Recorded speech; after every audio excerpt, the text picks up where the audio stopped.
¿Cómo se estructura la parte financiera para un proyecto inmobiliario vertical, ¿no? O sea, lo primero que hay que entender a la hora de hablar de un proyecto inmobiliario formal es que el negocio no es un negocio de margen, es un negocio financiero, que muchas veces lo barato sale caro. Hay personas que dicen, yo le pagué 50 centavos de dólar a mi ingeniero estructural, me ahorré un montón de plata. Y en vez de pagar 40 kilos por metro cuadrado, pagan 80 kilos por metro cuadrado de acero. El acero de la obra le salió el doble. Nosotros cuando evaluamos un terreno, la tira operativa, no podemos comprar un terreno si la tira es menos de 20%. Pero si tu TIR no te sale 20%, o sea, la oferta del terreno tiene que ser para una TIR de 20% como política de empresa. Es que tú sepas bien cuánto vas a sacar y cuánto tuviste que meter para sacarlo.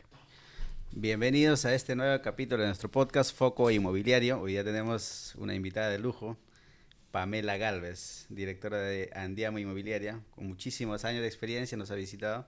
Muchísimas gracias, Pamela, por la diferencia de aceptar la entrevista. Esperamos compartir un contenido de altísimo valor, ya que muchos de tus contenidos que veo también sumamente interesantes con personajes de primer nivel del mundo inmobiliario. Más bien, muchísimas gracias. Para comenzar, Pamela, háblanos un poquito acerca de la larga trayectoria que tienes ya a nivel empresarial. Entiendo que tú vienes de una familia de empresarios, ¿no? De constructores, que tu papá comenzó con este modelo de negocios en el rubro inmobiliario y tú sigues continuando al siguiente nivel, ¿no? Sí, primero muchas gracias por la invitación, feliz de participar acá. Me encanta lo que hacen en Foco Inmobiliario, gracias a ti, Gilbert, y a todo tu equipo. Y feliz de compartir lo que he ido aprendiendo a lo largo de estos años. Sí, esta es una empresa familiar de segunda generación, la fundó mi papá en los 80s. No es que vengamos de una familia de como que empresarios, mi abuelo era chofer de bus y mi abuela estaba en casa, por el lado de mi papá y por el lado de mi mamá. Mi abuela era costurera y mi abuelo falleció. Entonces, mis papás se han hecho desde abajo, empujándolo y yo creo que hacer empresa y compartir conocimiento es justamente poner un granito de arena para que más personas puedan tener una historia similar, ¿no? Claro, hace poco también, como te comentaba hace un momento, vi una entrevista simpática con tu papá, ¿no? En la cual te preguntaba cómo se siente entrevistar a tu papá, porque es distinta la sensación que tú sientes cuando entrevistas a una persona y que sea familiar directo, ¿no? ¿Qué significa para ti, Pamela, tu papá como modelo de persona a nivel empresarial, a nivel personal, ¿no? Me imagino que tienes una referencia muy importante del lado de él. Mi papá es pucha, es una motivación, es un ejemplo, tiene una trayectoria importante de ser, ¿cómo decirlo?, de compartir conocimiento. Yo creo que un poco mi hermano que también comparte conocimiento en LinkedIn, y yo lo hacemos porque eso es lo que hemos visto toda nuestra vida. Mi papá ha sido profesor de la uni, hasta ahora sigue enseñando, hasta ahora sigue siendo asesor de tesis, le gusta hacer investigación en vivienda de interés social. Entonces eso es una motivación enorme, y viendo todo lo que ha construido a lo largo de los 40 años que tiene el sector, ya no está tan involucrado en la empresa hace varios años. Ya mi hermano y yo la vemos hace un poco más de 10 años la empresa, pero es un ejemplo y es incansable. Entonces nosotros, ¿cómo no seguir esos pasos, no?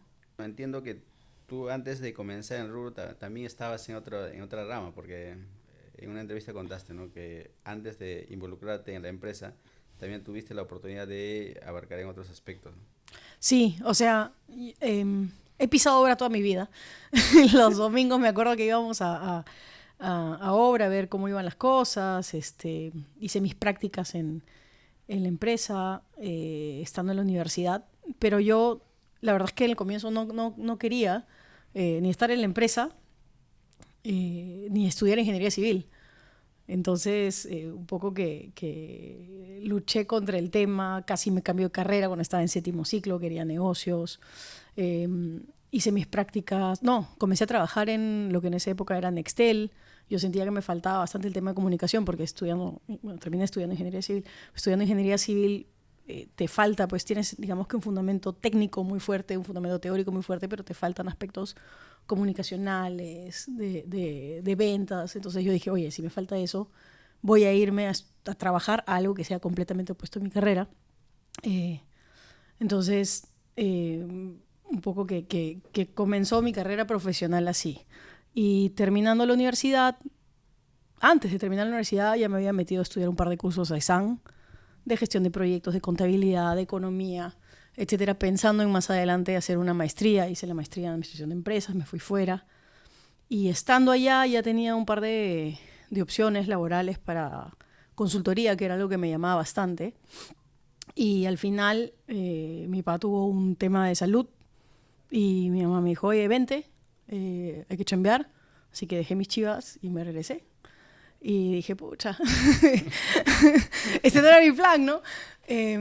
Pero en esa época entró mi hermano a trabajar en la empresa, mi hermano todavía está en la universidad, regresé yo y en el camino me enamoré.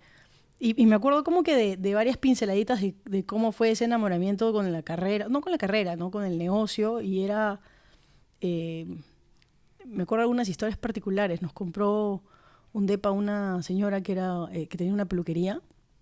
Y me acuerdo que me decía, hijita, por favor, no me estafes. Todos mis clientes me han dicho que me vas a estafar, pero yo confío en ti, no me estafes, por favor. Y yo le decía, no, señora, no se preocupe, ¿no? Entonces le entregué su depa, se puso a llorar, me invitó al lunch en su casa, pero, o sea, realmente cuando conoces esas historias, te das cuenta de lo importante que es lo que estás haciendo. Y yo creo que tenemos la dicha de estar en un rubro que tiene estas historias y también viene con una responsabilidad enorme, ¿no? Y ahí me enamoré. O sea, yo creo que ese fue para mí el momento, allá por el 2009, 2010, que me enamoré del negocio. El constructor no solamente construye ladrillos, ¿no? Construye también el hogar para muchas familias. Y cuando tú, ¿qué se siente cuando tú entregas una obra bien hecha a esa familia que confía en ti?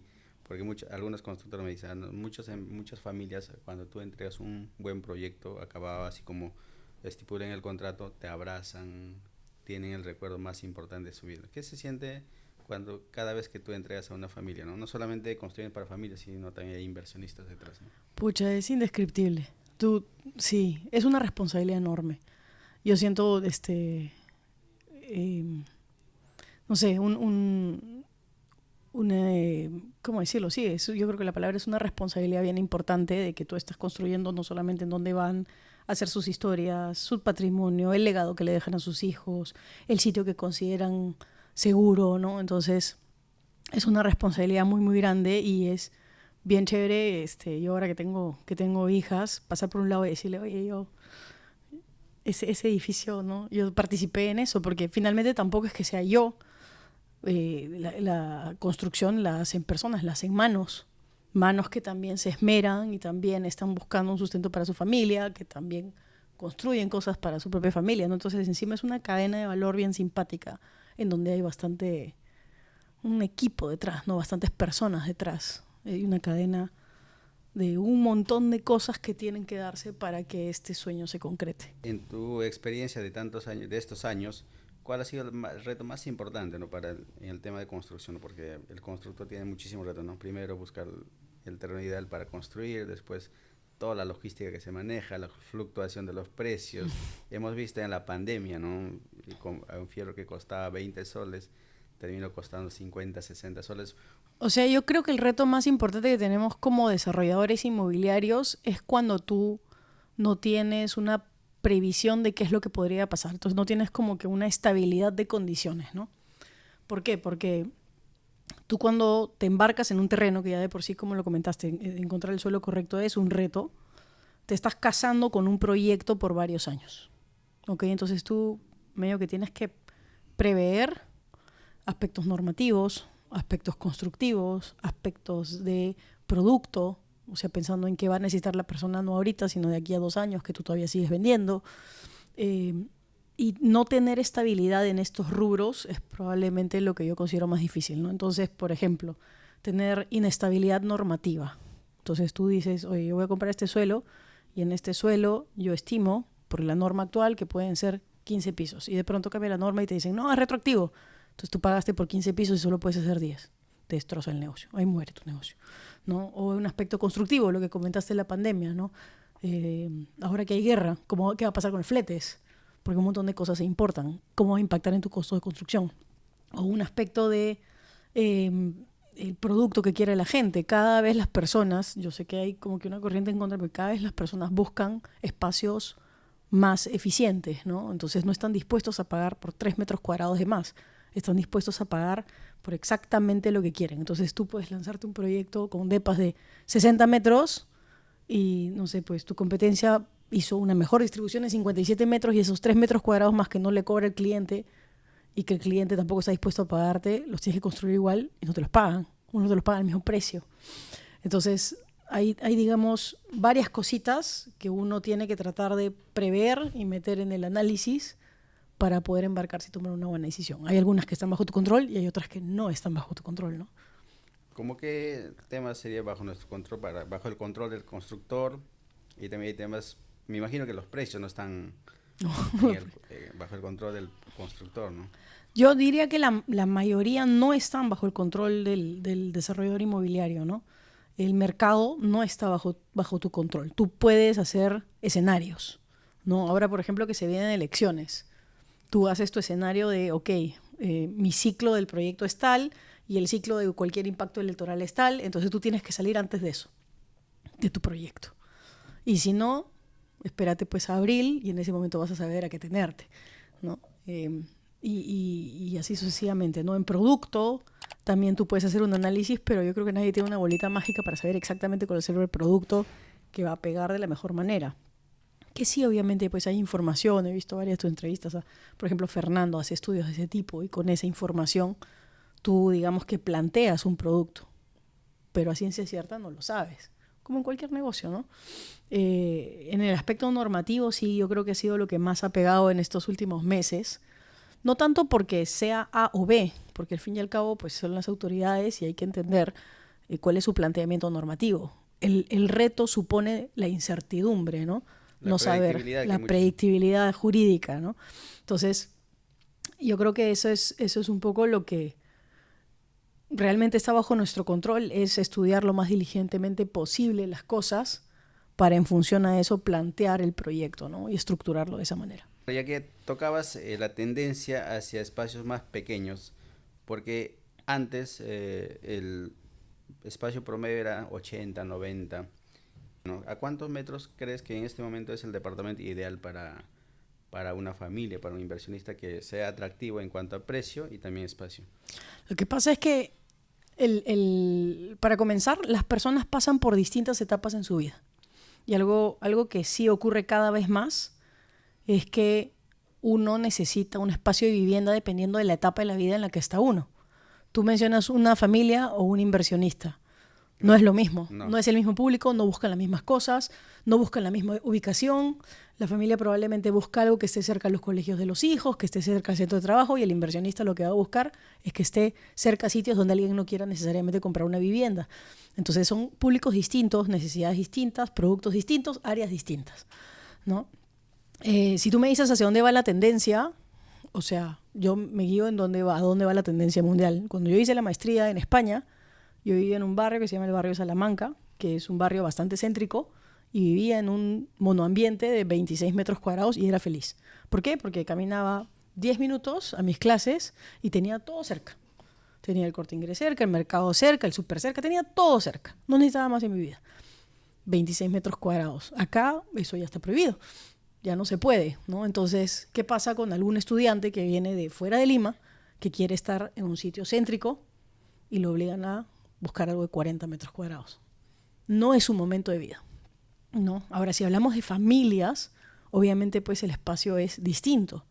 Y luego dentro de familias, porque ahora hay estudios respecto a la composición familiar, tienes familias monoparentales, es decir, una mamá o un papá y un hijo, tienes familias extendidas, que es la familia más los suegros, tienes familias que no tienen hijos, tienes familias que sí tienen hijos. Entonces, ¿de qué familia estamos hablando? Y esa familia, ¿dónde está dentro de la ciudad? ¿No? Entonces tú me dices, oye, Pame, no sé, pues vemos en Estados Unidos que la gente vive en casas. Sí, la gente vive en casas, pero vive en casas en los suburbios, o sea, vive en casas en lo que es equivalente a Cieneguilla. No vive en casas en Miami, porque en Miami es ciudad y en ciudad hay edificios, ¿no? Entonces, yo creo que ahí hay un reto importante de entender primero cuál es la necesidad de las personas y luego sacar productos acorde. Eso es por el lado de áreas, ¿no? Y obviamente por el lado de precios, pucha, todos quisiéramos que las viviendas fueran más baratas. Lamentablemente dentro de Lima en sí no hay suelo nuevo formal. Si tú ves cómo va creciendo la ciudad, en general la ciudad va creciendo a través de la informalidad. Y la informalidad no tiene vías, no tiene servicios, no tiene áreas de lotes normativos adecuados. ¿Y cómo generas suelo para hacer edificios en lotes informales? O sea, ¿cómo generas vivienda en lotes informales? Entonces, ¿cómo va a seguir creciendo la ciudad si está atrapada con invasiones en tantos frentes? Es un reto importante. ¿Cómo optimizas, por ejemplo, en este tipo de departamentos pequeños, la distribución, ¿no? El trabajo del arquitecto, qué tan fundamental es para poder elaborar y hacer más eficiente el espacio, ¿no? O sea, la labor del arquitecto es trascendental. Ese es uno, por un lado. Y luego es la forma del suelo. Porque no todos los suelos son cuadrados o rectangulares y bonitos como enfrente, como para que te den los departamentos compactos y bien armados, con poco hall y excelente iluminación que quisiéramos, ¿no? Entonces, ya hay tipologías establecidas, diría en Lima y diría a nivel mundial, porque tú te volteas a, no sé, pues Bogotá, Santiago de Chile, son las mismas, prácticamente las mismas distribuciones, solo que ellos los tienen. O sea, el promedio de áreas de Perú es más grande que el promedio de áreas de Bogotá y de Santiago, aunque no lo crean. O sea, nuestros departamentos en promedio son más grandes. Pero básicamente es siempre la misma distribución. No tienes una sala comedor kitchenette, que ahora se ha integrado bastante bien eso. Ya la gente no necesariamente pide que la cocina esté separada. Sí hay producto para eso, pero la tendencia es a integrar pues, la vida social de uno, cocinar la experiencia entre los invitados, etc. Y luego la parte de los dormitorios, que también ha habido un cambio importante en el ritmo de vida de las personas, ¿no? Antes, ¿cuánto tiempo pasábamos en casa y cuánto tiempo pasábamos fuera de casa? Ahora las personas buscan experiencias, buscan salir al restaurante, salir al café, juntarse con amigos en un sitio, juntarse con amigos en otro sitio. Antes, ¿cómo era cuando estaban nuestros papás en la casa? ¿A dónde se reunía la gente? En casa. ¿Dónde celebraban los cumpleaños? En casa. Entonces, y al cambiar también, digamos que la forma de vida de las personas, la vivienda cambia y también los servicios que exige la gente alrededor de la vivienda cambian, porque antes no te importaba seguramente pues tener 10 cafés a tu alrededor o una farmacia o una, no sé, pues una botica, un súper a distancia de poder caminar. Ahora eso o sea, es uno de los factores más importantes, que es el walk score, es uno de los factores más importantes a la hora que alguien selecciona dónde vivir. Y en función a eso va la necesidad de estacionamiento, y en función a eso va la necesidad de seguridad, etcétera, ¿no? Entonces, la vivienda, creo yo, hay que verla no solamente como la unidad en sí, sino cómo está la unidad dentro de una edificación, cómo está la edificación dentro de su entorno urbano. Y ahí ves una propuesta un poco más integral. Pues no es lo mismo un depa de 40 metros cuadrados en el medio de la nada que un depa de 40 metros cuadrados donde bajas y abajo tienes pues un tambo, un Oxxo, y no sé, pues a 2 cuadras tienes la clínica y a 5 cuadras tienes la educación. Es igual. También, ¿cómo podríamos generar más proyectos de ese tipo, ¿no? Porque entendemos que hoy día, justamente hoy día yo vengo de Chaclacayo, por ejemplo, ¿no? Uh-huh. Había un tráfico terrible porque mucha gente hoy en día vienen de las periferias para trabajar en centros financieros como San Isidro, pero al haber también en San Isidro proyectos no, en cuanto a costo, no accesibles para ellos, ¿cómo podríamos generar viviendas, por ejemplo, que sean más accesibles para que la gente viva cerca a los servicios, como mencionas, cerca a universidad, cerca a bancos, y no tenga la necesidad de trasladarse de cono a cono y generando también tráfico? Muchas veces ahí pierdes un montón de tiempo, ¿no? Por ejemplo, 2 horas, 3 horas de viaje o 6 horas que la gente Puente Piedra, que viene a casa a decir, se toman parte importante de su día, ¿no? O sea, yo creo que más que hacer que las personas viajen de Chaclacayo a San Isidro es cómo hacemos para ser más San Isidros.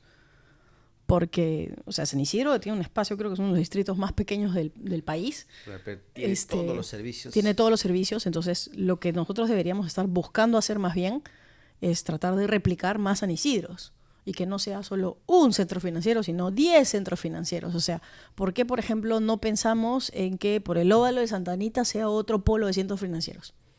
¿Por qué no? ¿Por qué no pensar ahí que tiene que haber otra clínica? ¿Por qué no dar las facilidades urbanas como para generar que la inversión privada a través de negocios, comercios, servicios, etcétera, genere más sitios a donde la gente ya no tenga que desplazarse tanto? O sea, yo siento que de pronto hay una concepción de que cuando se genera un edificio en un cierto sitio, se genera tráfico.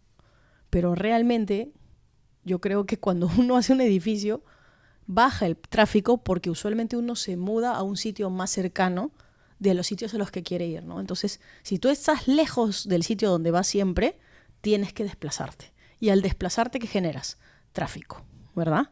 Si tú estuvieras más cerca al sitio al que te tienes que desplazar, generas menos tráfico. Entonces, lo que necesitamos más bien es que se generen estos satélites fuera de todo un tema centralizado de que yo tengo que ir siempre por Miraflores, yo tengo que ir siempre por San Isidro. ¿Por qué? ¿Por qué no podemos impulsar más bien de que la zona de Chaclacayo se desarrolle de otra manera? ¿Por qué no impulsamos más bien de que ese suelo que está ahí, y que hablando de Chaclacayo, ¿cuánto suelo informal hay en Chaclacayo? Cantidad. ¿Cuánto suelo? Pero está el suelo ahí, solo que es informal, ¿no es cierto? Entonces, ¿cómo haces que alguien invierta en un suelo informal? Ese es el reto, ¿no? El reto es no necesariamente meter a todos en un solo sitio, en un espacio chiquito, porque ahí está todo concentrado, ¿no? El reto es descentralizar el asunto. ¿Y cómo lo descentralizas? Con un plan de desarrollo urbano adecuado. Y eso ya se lo dejo a los que saben mucho más de temas urbanos, porque ellos estudian hacia dónde crece la ciudad, ¿no? Pero yo, en vez de pensar a meter todos en un solo saco, a mí me gustaría más bien que el resto de mi ciudad mejore.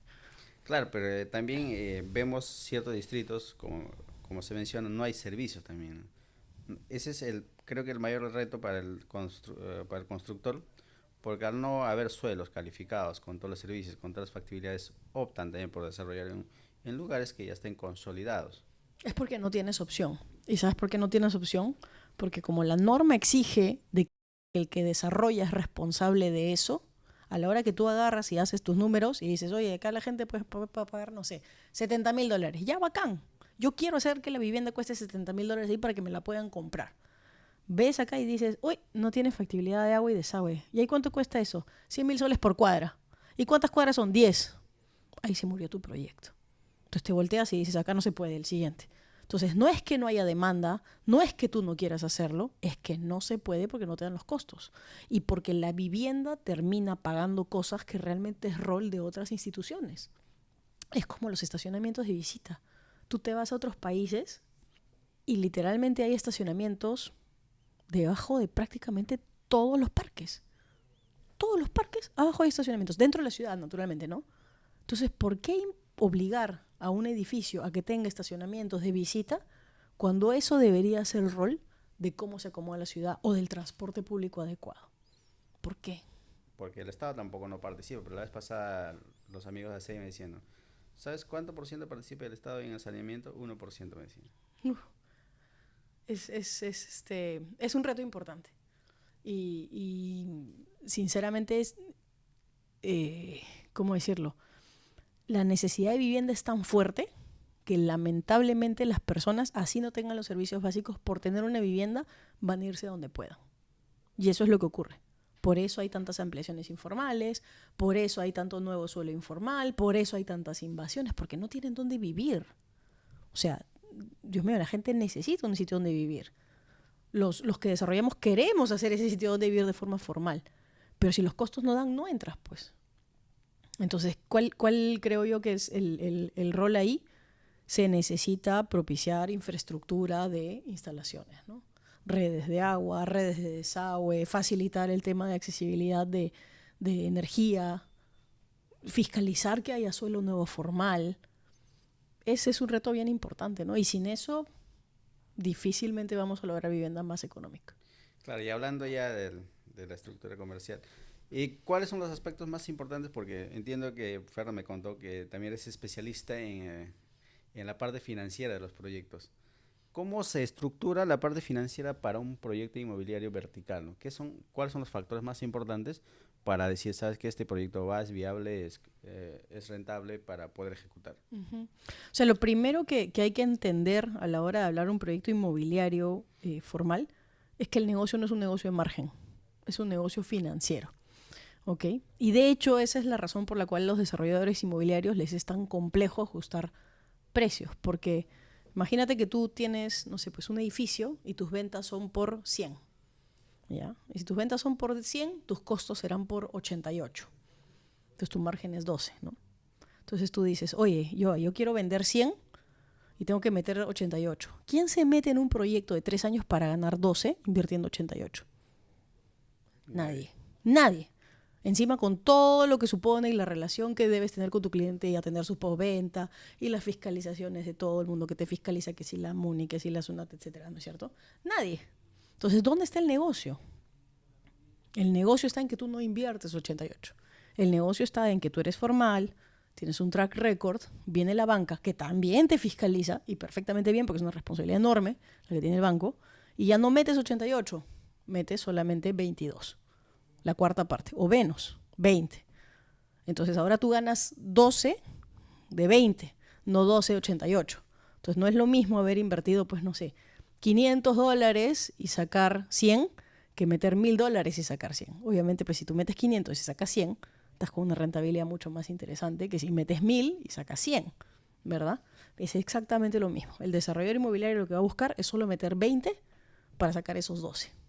¿Y el resto de dónde viene? El resto viene de las ventas y del financiamiento del banco sponsor, ¿no? Entonces, si tú me dices cómo estructurar el proyecto, no solamente se trata de estimar las ventas totales, que es básicamente el área vendible por el precio, estimar los costos totales, que es básicamente el suelo, la construcción, los gastos de venta, los gastos de gerenciamiento, los permisos y licencias, el proyecto, etcétera. Pero sobre todo es saber bien de esos 88 cuánto vas a invertir. ¿Vas a invertir 20, vas a invertir 22 o vas a invertir 88 porque no tienes idea de cómo funciona el negocio, ¿no? Entonces, si hablamos de estructuración financiera, es que tú sepas bien cuánto vas a sacar y cuánto tuviste que meter para sacarlo. Básicamente el resto es apalancarse también del sistema financiero, ya sea bancos, inversionistas. No, el inversionista no entra a la parte, digamos que del 88 menos el 22. El inversionista entra al 22, porque el inversionista entra a hacer o una parte de negocio o renta fija, ¿no? El banco y la venta, y sobre todo la venta, es quien te da el resto de esos gastos. Y otra cosa que es bien importante que sepan si quieren hacer su primer desarrollo inmobiliario es que sepan que esa venta no va a venir así por arte de magia y así vendan, el banco lo que va a hacer es retenerla y te la va a ir dando de puchitos a medida que vas avanzando tu proyecto, ¿eh? Porque el banco tiene un rol bien importante que es salvaguardar los desembolsos, los créditos hipotecarios de tus clientes, ¿no? ¿Funciona como un fideicomiso? No necesariamente como un fideicomiso. Un fideicomiso es una entidad paralela que fiscaliza de otra manera los flujos. El banco también lo hace, ¿ok? Pero en el fideicomiso hay temas, digamos que administrar los flujos y administrar también las garantías, porque puede ser un fideicomiso de flujos o un fideicomiso de titulación, y si es de ambos, es inmobiliario, ¿no? En el caso del banco, el banco lo que hace es tomar una hipoteca y luego va a desembolsarte cuando un supervisor dice, tú has avanzado esto, check, check, check, ok, te desembolso eso. Resuelto, ¿no? Exacto, ¿no? En cambio, el fideicomiso administra bastante más detalladamente los flujos, ¿no? Pero también los amigos, por ejemplo, Juan Carlos, la vez pasada me comentaban, nosotros no trabajamos básicamente con los bancos, preferimos trabajar con nuestro fondo de inversión. Tú como especialista en estructuración financiera, ¿cómo lo ves ese modelo de negocio, no? ¿Es más ventajoso trabajar financiado con el banco o tener así un fondo de inversiones como ellos manejan? No, me parece que ellos también trabajan con los bancos, ¿ah? Porque ellos trabajan con su fondo para la parte del aporte, es decir, para los 22, ¿ok? Pero los otros 66 van igual con el banco, igual con la venta. Y eso es lo mismo que hacemos, digamos que todos los desarrolladores que ya tenemos un poco más de experiencia. Nosotros también estamos en ese camino, lo estamos haciendo como un fondo privado y lo estamos haciendo como un factor educación. ¿Por qué? Porque para nosotros el rol educativo es importante. ¿Sabes qué? Uno debe meter un sol a algo que no entiende. O sea, literalmente, antes de invertir en cualquier cosa, entiendan de qué es, investiguen, estudien, quién está detrás, cómo funciona el negocio, cómo se cree el valor, qué experiencia tienen, ¿no? Y después de eso ya piensa en invertir. Hazlo ordenadamente, si no, Dios mío, tu esfuerzo, ¿a dónde se va? ¿Ok? Entonces, si tú me dices cómo funciona la parte del banco y el fondo perfectamente puede ir a ese 22, que es el que genera esa utilidad de 12 y sobre el cual se genera la rentabilidad tan simpática. Sí. Y yo diría que que ya tenemos varios años en el mercado, estamos por ese mismo camino, ¿no? Lo que entiendo que ahorita que me acabas de aclarar es como la ley de Pareto, ¿no? El 20% sobre el 80% de tu inversión. Exacto, tal cual. El otro 60 lo ponen los clientes y el banco sponsor. Pero el banco también me imagino que evalúa muchos aspectos, ¿no? ¿Qué aspectos importantes evalúa el banco para a una constructora para que pueda ejecutar su primer proyecto. Me imagino que al primer proyecto no entran los bancos, y entran, me imagino que al segundo, al tercero. Depende, ¿ok? Depende de quién está detrás. El banco lo que te pide son 3 cosas. El banco te pide aporte, digamos que ese 22, ¿ok? Que puede ser tuyo, tus inversiones, etcétera, pero pide que te mojes. Pide preventa para validar el producto, es decir, tienes que tener tanto nivel de ventas avanzado, y luego te pide experiencia. Y esa experiencia que te pide, te la pide también en varias cosas. Te pide experiencia en construcción, y si no tienes experiencia en construir, te pide una constructora que sí tenga experiencia. Te pide experiencia en desarrollo inmobiliario, lo que tú comentabas, ¿cuántos proyectos? Y si tú no la tienes, lo que te pide es una gerencia de alguien que sí lo sepa, que contrates digamos que a una empresa que ya tenga esa experiencia. Te pide experiencia en ventas, y si no la tienes, también tienes que contratar a alguien que tenga esa experiencia en ventas. Y luego te pide experiencia en saneamiento. ¿Por qué? Porque si los papeles al final no quedan ordenados y tus clientes no quedan con su título de propiedad y la hipoteca del banco sobre cada departamento que tenía un crédito hipotecario no se constituye, también hay un problema. Entonces, tú me dices, oye, ¿el banco atiende un desarrollador nuevo? Sí, nosotros hemos ayudado a desarrolladores nuevos para que el banco los atienda. Pero, ¿qué pasa? El banco te dice, oye, me tienes que tener esto. ¿Tienes alguno? Sí, ¿sabes qué? Oye, yo he vendido departamentos. Yo he sido agente inmobiliario, he tenido mi oficina de agentes y he vendido proyectos, no sé, pues en Lima Moderna. Soy experto en Lince. Bacán. ¿Y dónde es tu proyecto? En Lince. Ah, ya, chévere. Entonces, check con la experiencia de ventas. ¿Has construido? No. Tienes que contratar un constructor. ¿Has hecho desarrollo inmobiliario? No. Entonces, tienes que ver con quién te asocias. ¿Ok? Y de esa manera entras. Porque si tú estás pensando en hacer tu primer proyecto pulmón y meter esos 88 para sacar 12, mejoras otra cosa. Porque vas a perder plata. O sea, vas a perder plata porque mejor inviértele en otra cosa que es mucho menos riesgo y que te dará una tasa más bonita. Porque invertir 88 para sacar 12, estás hablando de que vas a te rentabilizar, no sé, pues 5%.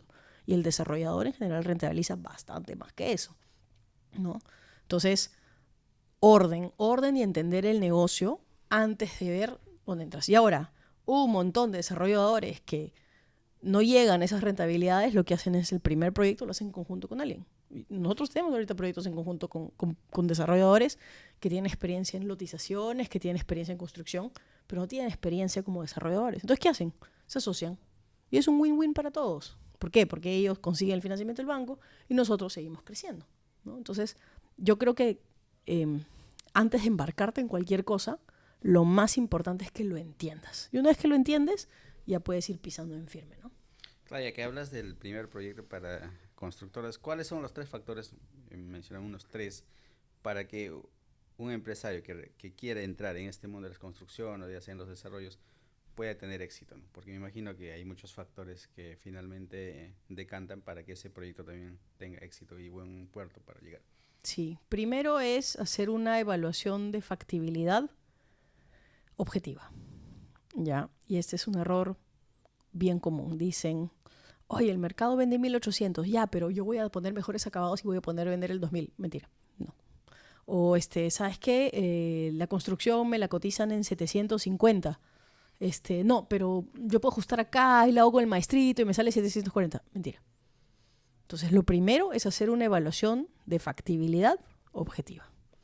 Y si no sabes hacerlo, mira quién te ayuda a hacerlo. Sin especular. Sin especular. Sin creer que tu hipótesis va a ser así porque tú quieres que sea así. Y pasa, ¿ok? Hay mucha especulación. Hay mucha especulación de que yo creo que puedo vender así más bonito porque pinto bonita la fachada y le pongo mejores acabados. El mercado no necesariamente te lo paga. Tienes que estudiar muy bien tu producto. Ese es uno. 2, aparte de hacer la evaluación de factibilidad, no tener claros conocimientos de una serie de costos que podrías no estarte esperando. Por ejemplo, nosotros estamos haciendo la supervisión de un edificio y entramos, yo diría pues después de 3 meses de arrancada la obra, ¿no? Chequeamos y decimos, oye, ¿te han aprobado el proyecto sin subestación eléctrica? Sí. Ya venció tu factibilidad. Me lata que te van a pedir subestación eléctrica. No, pero ya me lo aprobaron así. Me late que te lo van a pedir sin subestación eléctrica. Te lo van a pedir con subestación eléctrica. Renovaron la factibilidad que le tenían como 6 meses de vencida y les pidieron subestación. ¿Tú sabes lo que es?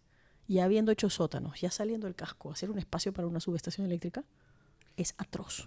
¡Atroz!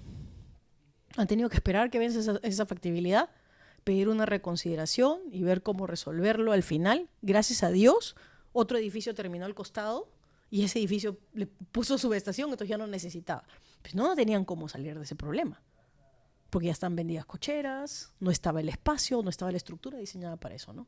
Entonces, ese tipo de detalles son un piso muy duro que tiene que pagar alguien que no tiene experiencia. Y aunque no lo creas, a los que tenemos un montón de experiencia, cada proyecto es un hijito nuevo. También nos pasan cosas, en menos envergadura, por supuesto, pero también nos pasan. A todos nos pueden pasar. Entonces, primero, una evaluación de factibilidad objetiva. Segundo, ser consciente de la mayor cantidad de esas cosas que te podrían ocurrir. Y tercero, tu equipo.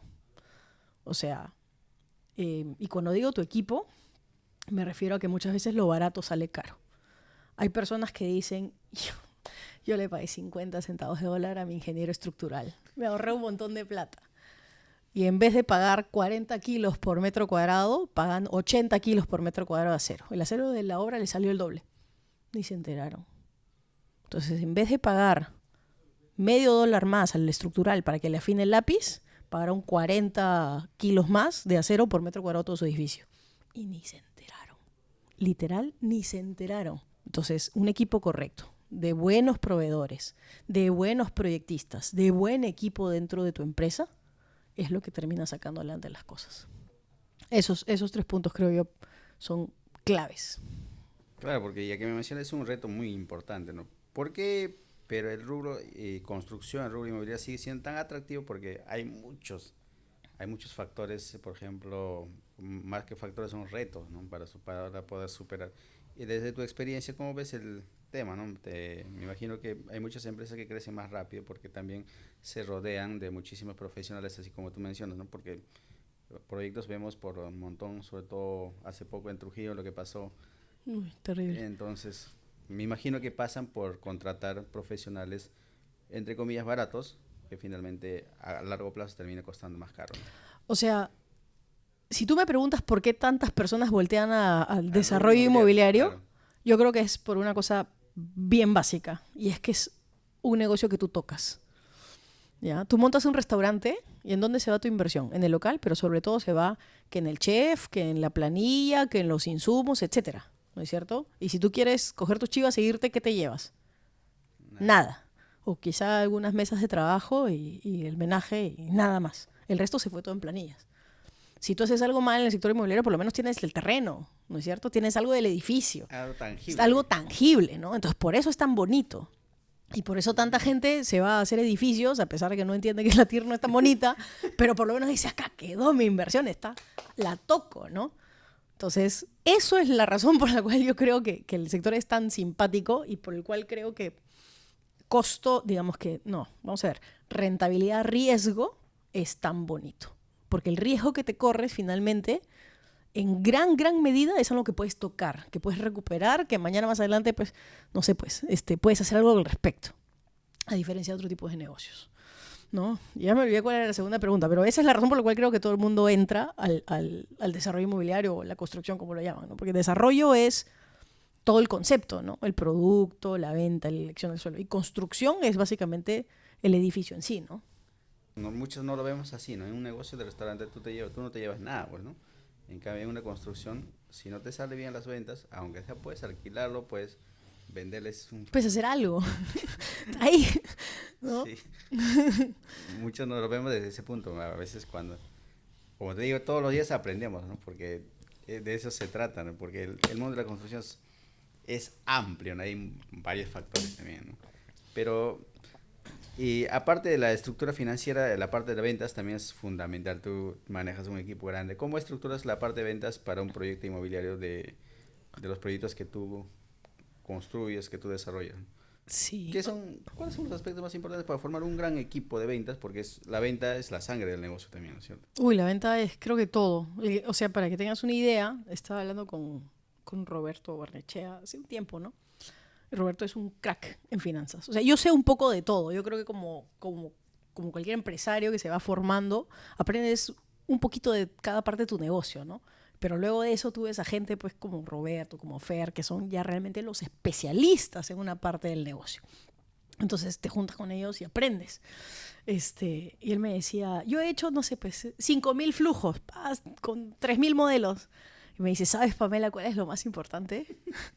Y yo le digo, ¿qué cosa? Y me dice, la velocidad de ventas. Y yo le digo, no te creo. Entonces me pongo a pensar y digo, sí, tiene toda la razón. Me dice, porque tú puedes marginar 10 más, pero si lo vendes 6 meses después no te sirve. Tu rentabilidad realmente viene de la velocidad de ventas, ¿no? Obviamente, pues, dentro de un rango de margen adecuado, dentro de un nivel de costos adecuado y una serie de hipótesis más, ¿no? Pero, entonces, ¿cómo armar el equipo pensando en eso? Porque uno finalmente está en el negocio para crear valor. ¿Y para quién crea valor uno? Para sus inversionistas, ¿no? Porque son los que ponen la plata.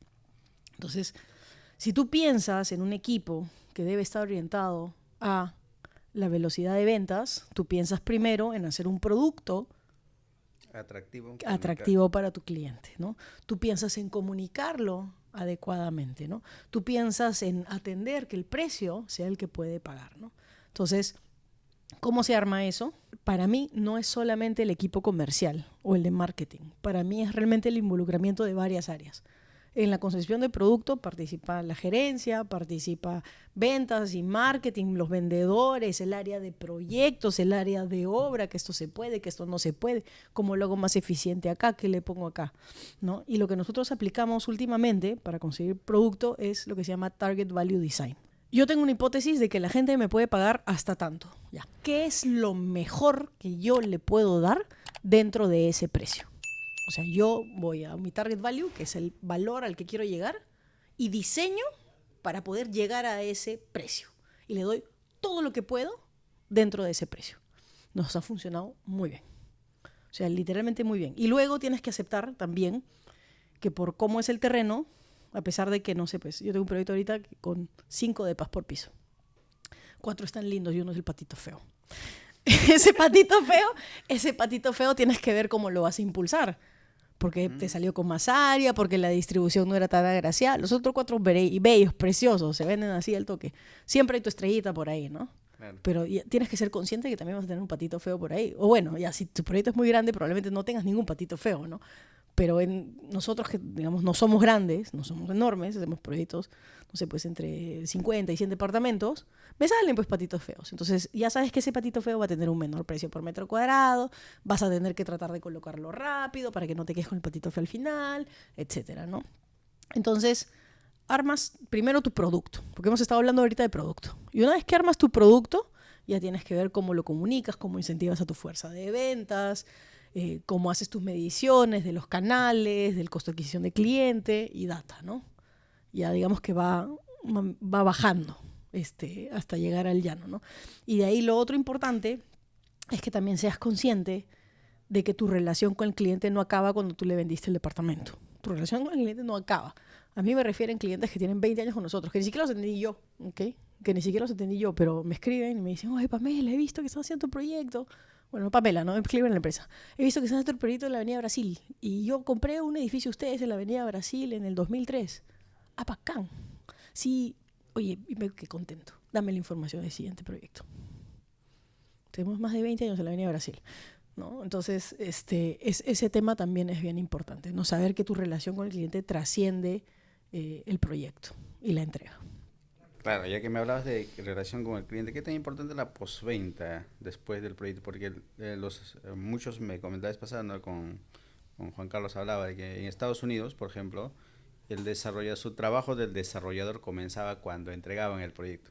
Y me decía, acá termina cuando entregas el proyecto y allá no, ahí recién comienza. O sea, yo creo que Juan Carlos es un crack y que esté en Estados Unidos, parece algo a lo que Dios mediante pues todos en algún momento aspirarán. No está en nuestros planes a corto plazo ni a mediano, pero me parece súper chévere, ¿no? También considero de que cada uno tiene un modelo de negocio distinto, ¿no? En nuestro caso, la postventa es un reto bien importante y sentimos que nuestra relación con el cliente va más allá de la entrega. Que eso significa que...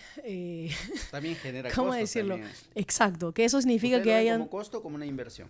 No, yo tengo un ratio en donde veo referidos por costo de postventa. Entonces tengo un KPI de eso. Pero fuera de eso, hay de todo en este mundo del Señor. ¿Ok? Y como hay de todo en este mundo del Señor, hay posventas que son responsabilidad y hay posventas que no son posventas. ¿Ok? Y también hay, lamentablemente, personas que buscan otras cosas. Claro. Entonces, es un hilo bien fino atender cosas que no corresponden. Lo primero que hay que tener claro es que uno, y cuando digo uno, la empresa, las personas que construyen, el que dio el acabado, el maestro pintor que quizá ese día no estuvo fino, cometen errores y esos errores generan fastidios y generan retrabajos que tienen que hacerse, por más área de calidad que tengas, porque a veces calidad pasó por ahí, todo estaba bien, pasó al siguiente departamento y sale algún tema 6 meses después, ¿no? Y luego hay situaciones que no son responsabilidad de postventa, que no son algo, digamos, que correspondía a entender. Por ejemplo, ahorita que acaba de haber un temblor, ¿no? Se fisura. ¿Eso es postventa? No es postventa, porque ha sido un temblor. Es como si tú me dijeras, oye, me chocaron el carro. Entonces, ¿lo tiene que asumir la concesionaria? No, porque es un ente externo y exacto. Como tú lo dices, lo asume el seguro, ¿no? Entonces, yo creo que lo que pasa también es que hay, y ahí lo aprendí de un par de abogados que sigo y que admiro, que son David Encinas y Yair Peralta, y me dicen, Pame, el problema que ocurre es que hay una disparidad importante de información. ¿Qué quiere decir eso? El que te compra el inmueble no sabe porque esto lo ha hecho pocas veces en su vida, porque no hay información disponible, porque nadie lo educa. Y esa falta de información, esa falta de conocimiento genera que tú, que sí sabes un montón porque tú te dedicas a eso, tengas la responsabilidad de informarle a este cliente, ¿no? Y para nosotros las inmobiliarias esto de educar e informar es un reto, porque nosotros ¿a qué queremos dedicarnos? No a educar al cliente necesariamente, ¿no? Sino a desarrollar y a ser eficientes, llegar al precio que queremos llegar para que me lo puedan comprar y atenderlo y listo. Pero ahora dentro de esas responsabilidades está también educar. Educar a través de un manual, que sepa el cliente qué consecuencias hay si no hace un mantenimiento, que sepa qué cosas debe cuidar dentro de su departamento, ¿no? Y que sepa cómo identificar qué es una fisura, de qué no es una fisura, o qué es una fisura estética, de lo que no es una fisura estructural, y así sucesivamente, ¿no? Entonces, para mí el postventa va a comenzar a girar en ese sentido, ¿no?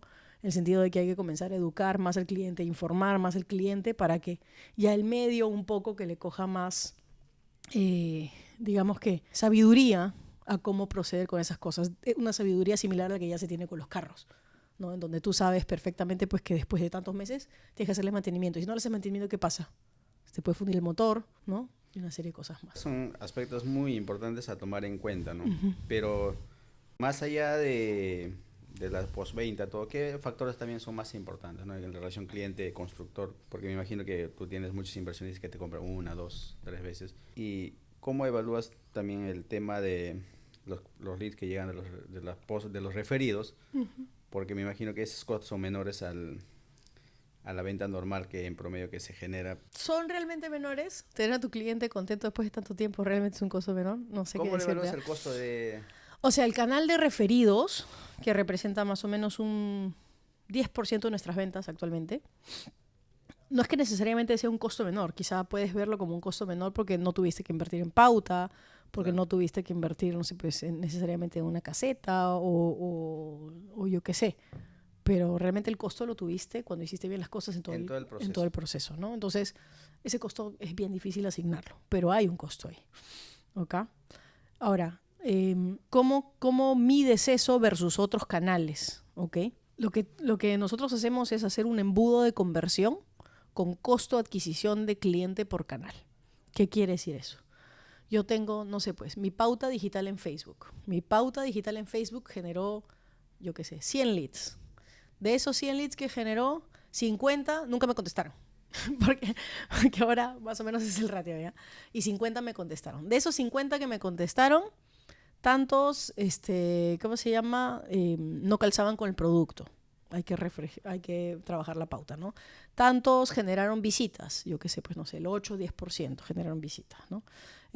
Tantos todavía no estaban buscando, digamos que en ese tiempo, tantos no tenían el inicial completo, entonces hay que ver alguna promoción para ellos, ¿no? Y los vas clasificando, ¿no? Y usualmente lo clasificas en nivel de interés alto, nivel de interés medio, nivel de interés bajo o desestimados. ¿Ok? Entonces, una vez que pasas por esa siguiente parte del embudo, leads totales, leads por nivel de interés, agendaron visita, visitaron la caseta y ya, bueno, y el lead que te visita en la caseta, ya tienes que ver cómo terminar de enamorarlo para casarte con él, pues, ¿no? Que te separe el departamento. Entonces, esa tarea, con cuánta inversión hiciste en la parte superior del embudo, es un poquito lo que te va a llevar a lo que se llama un CAC, ¿no? Que es costo de adquisición de cliente o Customer Acquisition Cost.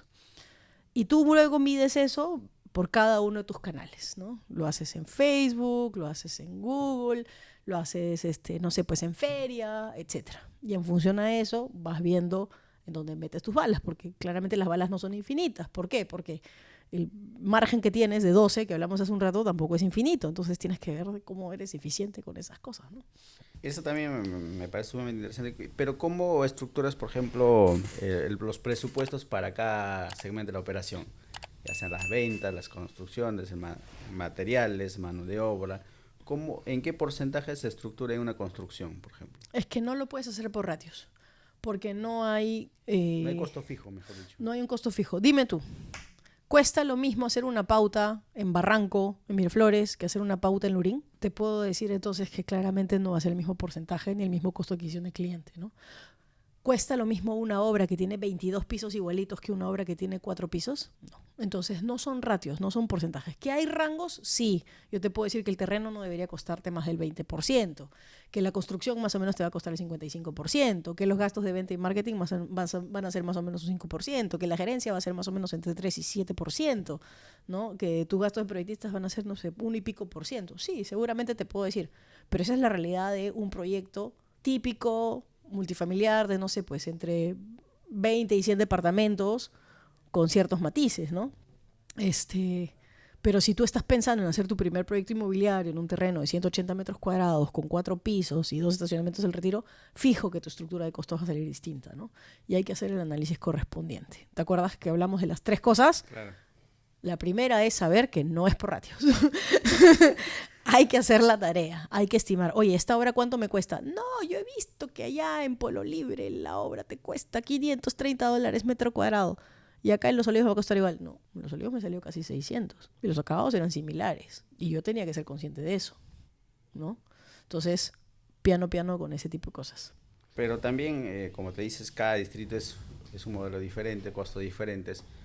Pero ¿qué oportunidades ves, por ejemplo, en el mercado de Lima, ¿no? Muchos se dedican a la Lima Top, Lima Moderna, me imagino que tú estás en Lima Moderna, ¿no es cierto? Lima Moderna y Lima Sur, principalmente, sí. ¿Cuáles son los factores que tú analizas para estar en ese mercado, ¿no? Porque hay otros que se especializan en un segmento. O sea, yo creo que es como cuando tú vas a ir a jugar un partido de fútbol y tienes que saber quién está por delante, ¿no?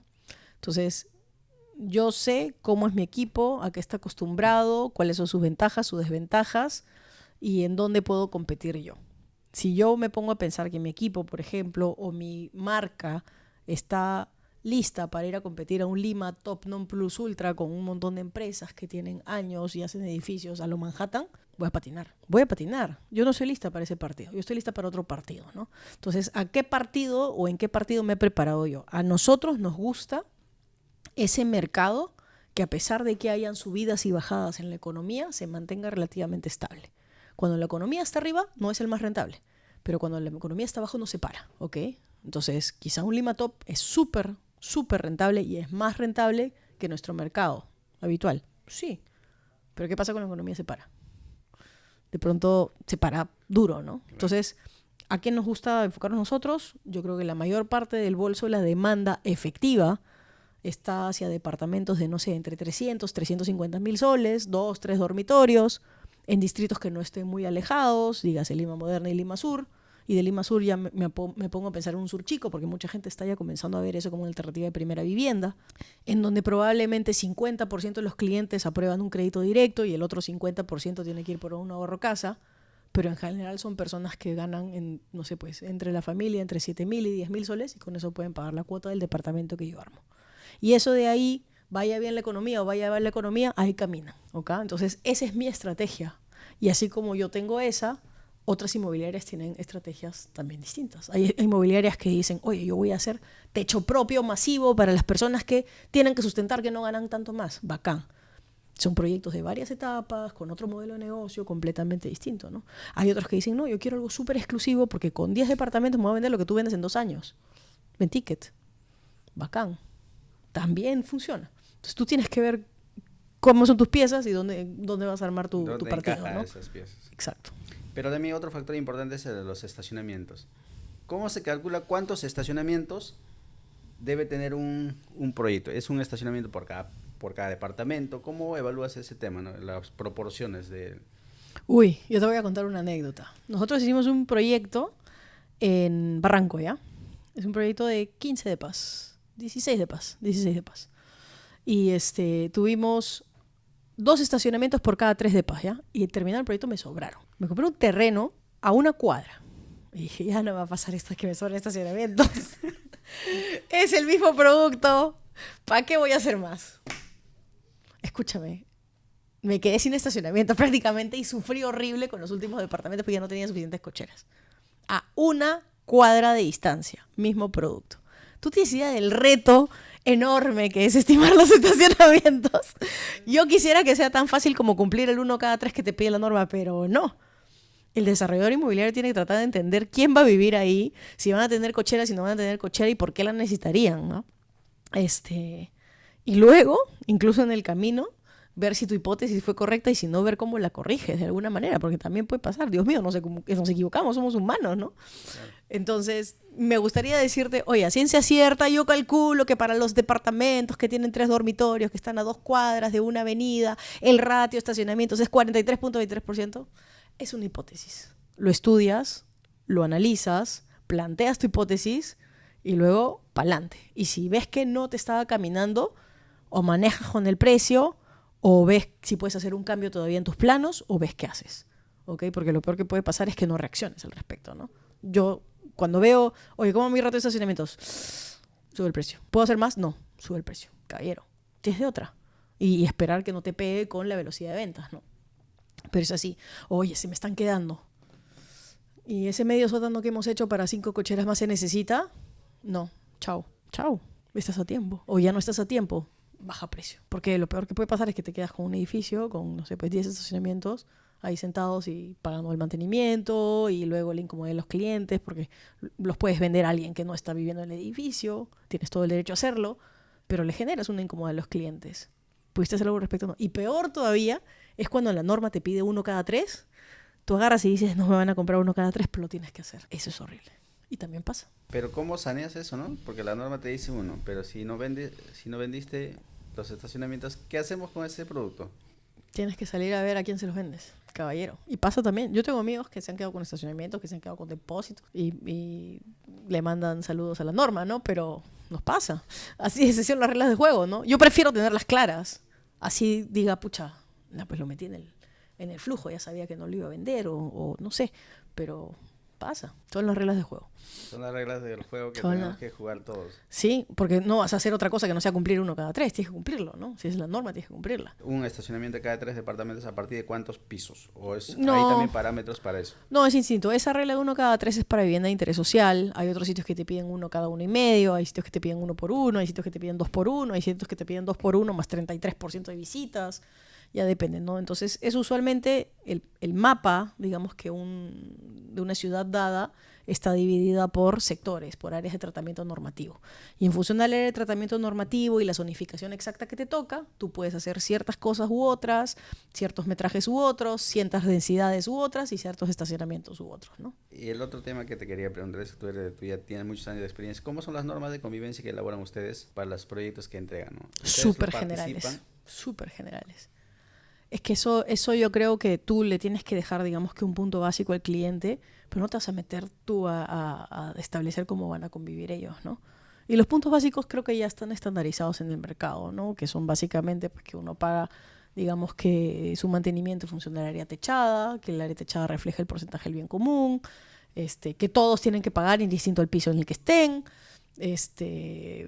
y hay algunas, digamos que sugerencias respecto, no sé, pues al color de las cortinas en la fachada para que el edificio se vea bonito y ese tipo de cosas, ¿no? Pero de ahí horarios de música, de bulla, de reuniones, ese tipo de cosas que usualmente ya son normas un poquito más internas, que no están en el reglamento interno, que ese es el que tú inscribes, las normas no las inscribes, ya eso depende pues de cada vecino, ¿no? Yo te podría decir que, no sé, pues seguramente en ciertas zonas de Barranco son más permisivos que en ciertas zonas de Surco, ya depende. Son factores muy diferentes, ¿no? Sí.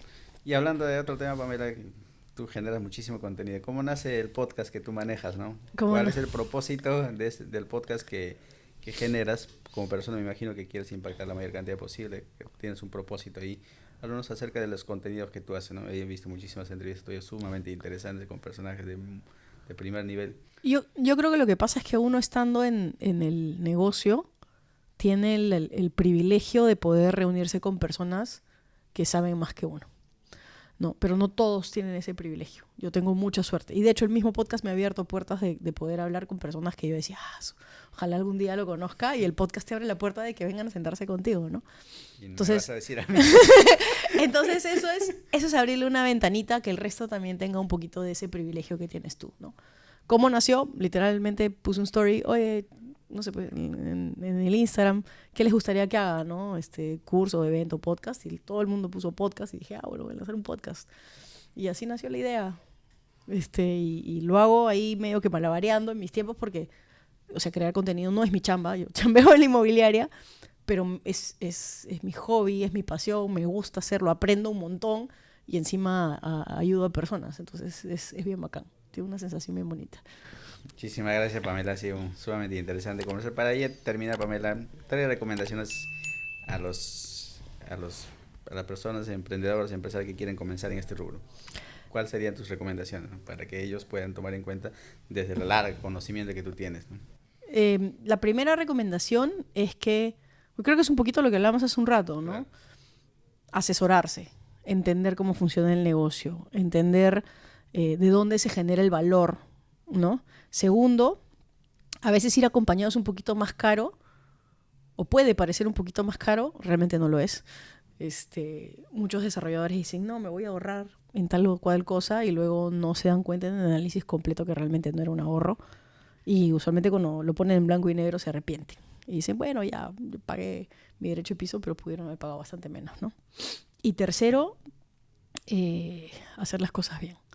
O sea, yo creo que se subestima mucho el poder que te da poner tu mayor esfuerzo en querer hacer las cosas bien. La vida da muchas vueltas. Yo creo que ese tema del karma y que las cosas te regresan, no sé, yo soy fiel creyente de que cuando uno quiere ayudar y quiere hacer las cosas bien, cuando tú necesitas algo, uno pasa momentos bien duros, ¿ah?